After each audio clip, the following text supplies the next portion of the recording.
In the world of makeup artistry, one name rises above the rest. I'm Penny Lane, and welcome to In the Driver's Seat. Four-time Makeup Artist of the Year, renowned author, the longest-serving makeup director in the world's largest cosmetic company, inventor, and sitting in multiple halls of fame, Rae Morris is a cut above the rest. Welcome to the show.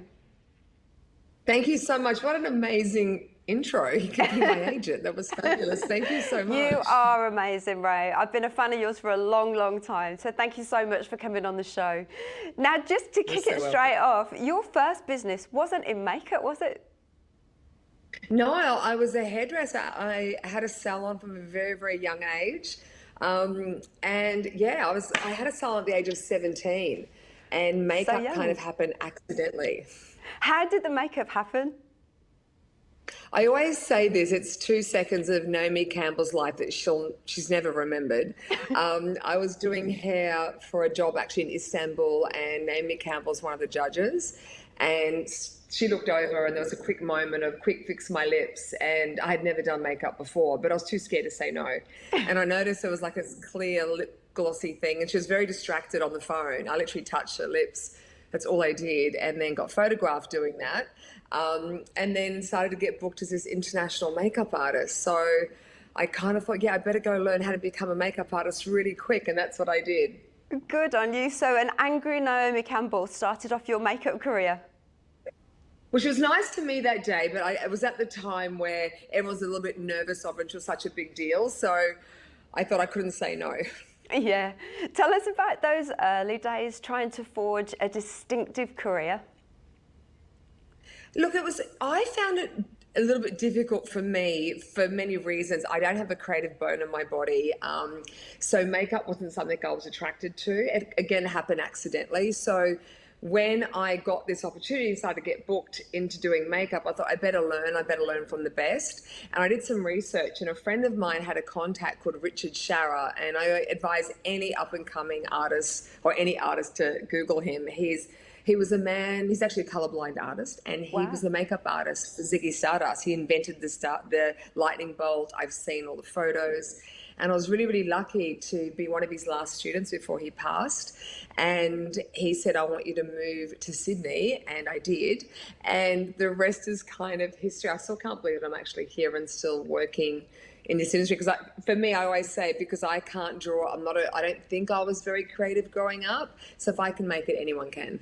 Oh, that's very humble of you, but you are absolutely amazing at what you do, Rae. You really are. Now, women and some men, of course, apply makeup every day, but what does it take to be a successful makeup artist? And who are some of the famous people that you've worked on over the years? I love this question because I honestly believe makeup in the role that I have is probably about 30 to 40% of what we do. At the end of the day, how do you make somebody feel? I think that's what's really important. And look, you can be just good at You can be good at your job. Doesn't mean you're going to get booked all the time. So it's things about being able to read a room, being known when to be the quiet person in the background. How do you make someone feel is really important. And also understanding brief. So I think for makeup skill, yes, it's important, of course, but I really believe there's so much more to a job than just being a makeup artist. You have to know lighting, creativity. You have to learn the client, the background, models, how to work with different ages, how to work under pressure. I think being a psychologist is probably a really good idea if you want to learn that as well, because it's definitely more than just makeup for sure. Yeah, there's so much more to it. Is there anybody, because you've worked on everybody, Pink, Naomi Campbell, every star, you've worked on them. Is there anybody that you'd really like to make up, and why? It's funny, I have a list, and you did ask me that question. I forgot to answer you about the people I've worked with. Look, I have a list, but I have it in my phone because I actually have my little wish list that sits there. I'm going to read it out to you because it's not just one person. Yeah, so let's put it out there. I'm drawn to someone who represents more than beauty. Like, I really love someone that makes the world a better place. So I obviously there's models I love to work on, but my first one actually is a singer. I'm really drawn to creative, talented people, and when I'm in a room with singers, my heart explodes. So Toni Braxton is my ride or die. Before I die, I would do anything to do her makeup. So Toni, if you're watching, if you're I will watching, fly yeah. myself. And then I've got on my list, I've got Paulina Poroskova, Chrissy Turlington. She was always my favorite model, always. She just had that face that I was always drawn to. I've got Julia Roberts, because my favorite actress, Amal, Donna Summer, and Diana Ross. That's actually my list, and I've had that a long time.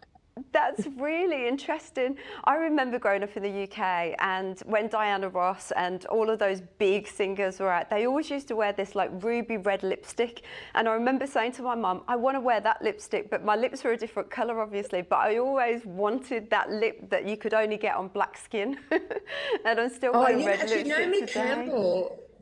Oh, sorry, I didn't mean to interrupt you. Sorry, I'll do that again. I worked a lot with Kelly Rowland, and she has this incredible lip mix. And she told me that Naomi Campbell taught her or gave her this lip recipe. And it's the Teddy Brown MAC eye pencil as the liner. And then she shades a whole lip in, and then she used, I think it was Ruby Woo just in the middle, and it gets that beautiful chocolate brown red fade. And I've used it so much since. So there's an actual tip straight from Kelly Rowland.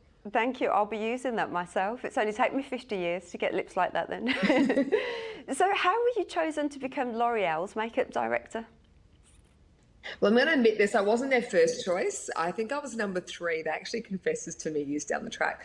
I was quite young, and with my career, another accidental thing happened. I went from doing sort of the Dolly magazine. I did a shoot on my own, and I went straight to Harper's and Vogue. So they had eyes on me pretty quickly, and they auditioned people, and I didn't know I was being auditioned. I thought I was just turning up for a L'Oreal job. And I remember what they did, I came, there was a shoot, there were lots of L'Oreal people on set, beautiful model, and all this new release makeup. And it was interesting because it was very colorful, and they just said, oh, can you do the makeup? And I did it, and I was really excited by colors and how I could play with it. And I remember saying to them, can I enhance this? Can I do this? Can I use this eyeshadow on the lips instead? And I just was trying to do the best I could. And then when I got the contract, I said, why did I get it? Was I better? Were the other ones worse? What happened? I didn't find out names, just fine. And they said that other artists just turned up and were like, well, I'm not going to use this. I don't love this color. I'm going to use this instead. And they kind of would try and impress the client with how creative I was. They were. And I knew that when you get a brand deal, you let the brand shine. And so I don't know who taught me that, but I just made sense to me. And they went from day one, they had a trust, and they knew that I'd be authentic, but also, really embrace the brand. And that's how I got the job. And apparently I'm a very good talker. I can talk a lot, so I'm not shy. So that kind of helped as well. Yeah, you have got that charm about you. I remember watching you on stage about 20 years ago at a beauty expo, and you were on before me. And I was so blown away at the time of your kindness and how lovely it was, because I was so nervous about doing it. And then as soon as you left the stage and I got on, so did the crowd. So there was just me standing there. I probably bored them. They probably need to go to the bathroom. No, you do captivate the audience. I've got a first-hand experience of that. Now, when you took the L'Oreal job, was there anything that worried you, like working for a big mainstream company like that? It can sometimes be. Yeah, a lot did. It's a really big, I didn't kind of understand the level of it. Like, they have the world's biggest celebrities as ambassadors. The trust they had with me was really, I didn't realize I'd get that much responsibility. I did all their launches in front of beauty editors all the time. The hard part was it did always, my big L'Oreal campaigns and the shoots that happened for Australasia and Australia always happened at the same time of Paris Fashion Week. So I always had this moment of, am I missing out on something? And it's really crazy that we always think we're missing out on something. And now if I could talk to my younger self and said, you'd have the biggest contract ever for the longest time ever, I'd really enjoy that moment. So I think the toughest part would definitely have been the responsibility and how big it was, and how they also gave me all the decisions, which was awesome. And then I had to run all their shows. So I directed over 150 fashion weeks for them, and had eventually had a team of 60. And I learned so much, and I was very grateful because they literally held my hand and trusted my decisions. So that was great. And by the way, I left the contract after 11 years. I thought it was really hard. I thought, I actually want to leave while I'm loving it, because I'd hate to be there for 20 years and they go 20 more years. They go, great, it's time to go. So I thought it was a really, really hard decision, but I did actually decide to leave that job just because it would free me up to do other things. To do other things, yeah. And what about your style? How would you describe your style? Is it about the client, or have you got your own distinctive style? I have a theory. That's a really good question. The makeup I'm drawn into, I'm kind of extremes. So I love really chic, timeless. For me, I think there's makeups that just carry forever. I look at women like Julia Roberts, Helen Mirren, just throwing off names here, Angelina Jolie. They don't change it too much. So I feel there's always this elegant, timeless makeup that I'm really attracted to. But then I'm also completely the other way. Not so much Instagram makeup. I do a lot of creative editorial work, and I like to try and find something that no one's kind of done before. I'm working a lot with AI right now. I like to really push it. So I find there's a little bit of an extreme with how I work, but I'm definitely attracted to more timeless looks, what suits the face. I don't like trends. It's just not something I've ever been drawn to. Yeah, I think if you chase trends in anything, you're always going to burn out, aren't you? So it's good that you've got that. You've got that look about yourself, even, Rae. Now, a book as well. Can I just add to that one quick thing? With trends, I always think of it like this. If you get a haircut that's really on trend, you can recognize that on someone and go, oh, that haircut looks great. I saw that at the Met Gala. I saw that on Vogue. But then I don't think I've ever had anyone come up to me and said, oh, your makeup's so on trend. I saw that lip at the Prada show. I just feel makeup is just something that, it's how you want to feel and how you feel that day, and it's interchangeable. So that's why I don't follow trends. Yeah, and you can change people's whole demeanour, can't you? Just with how they look and feel, so much just with makeup. Absolutely. But tell me about, I'm scared that we're going to run out of time, and I've got so many questions for you. Tell me about the books, and did you ever imagine becoming a best-selling author? No, I'll sum that one up pretty quick. I'm dyslexic and I failed school, and I was asked by Alan and Alma would I write a book on makeup. So I've got 6 books under my belt. The last one I self-published. And I also thought I'd never sell one. And I know the first book is still the bestseller. It's gone bestseller over 10 times. It's in makeup schools around the world. So yeah, it's something, I recorded it I recorded it then typed it out later. The funny thing is the ghostwriter who helped me with grammar said that she took out the word shit something like 400 times. So, but yeah, it's funny that, you just don't ever worry about the results. So yeah, the books have done really well. Congratulations. Now, we've only got a couple of minutes left, and I have to touch on your fantastic makeup, right? I have to touch on your fantastic brushes that are sold in Mecca and in stores internationally. Congratulations. Tell me how that came about, because there's a real story behind that, and we've got about 60 seconds left.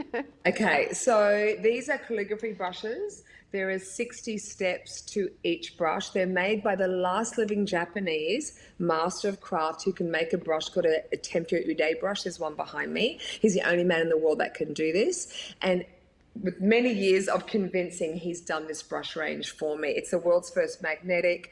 It's also a world's first hair. Think of it as like a vegan fiber with a cuticle. It's won many awards. And the reason for magnetic is it's just for organization. Because they're built like a calligraphy brush, they cut the blending in half. I'd actually say more than that.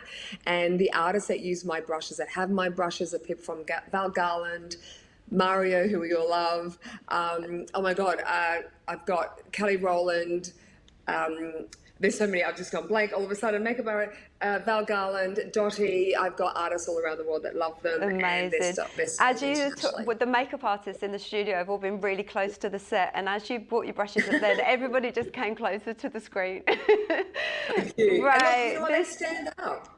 I've got them. They are absolutely fantastic. Rae, I could speak to you all day long. We'll have to catch up for a coffee soon. Thank you so much for coming on in the driver's seat.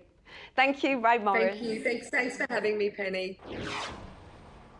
In the Driver's Seat is brought to you by the Perfect Cosmetics Company. This is Ticker, and we'll be right back. You're watching Ticker. We'll have more in just a few minutes.